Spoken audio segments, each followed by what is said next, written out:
इस टाइम पर social media पर इन ऑस्ट्रेलियन महिलाओं के डांस वीडियो काफी ज्यादा तेजी से वायरल हो रहे हैं। और दोस्तों इसमें खास बात यह है कि ये ऑस्ट्रेलियन महिलाएं भारत आई थी बनारस में घूमने के लिए एंड अपने बनारस में भाई शादी वगैरह हो रही थी, तो वहां पर खेसारी लाल यादव के भोजपुरी गाने बज रहे थे। जैसा आपको पता है कि हमारे यहाँ यूपी बिहार की शादियों में खेसारी लाल यादव, पवन सिंह, इन सब के भोजपुरी गाने बजने ही बजने हैं और ये तय है भाई 100%।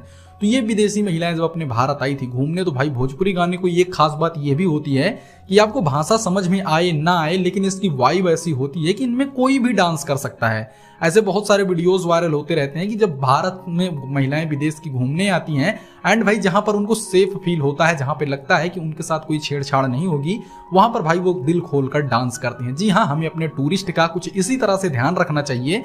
खैर खेसारी लाल यादव ने भी कुछ ऐसे अच्छे गाने बनाए हैं जो कि भाई विदेशों में भी बज रहे हैं। अगर भोजपुरी इंडस्ट्री से जो वो 10% अश्लीलता है उसको निकाल दिया जाए और शुद्ध साफ शब्दों का उपयोग किया जाए, तो हमारी भोजपुरी इंडस्ट्री दोस्तों बहुत आगे तक जा सकती है। खैर इस पर आपकी क्या राय है, हमको कमेंट जरूर कीजिए।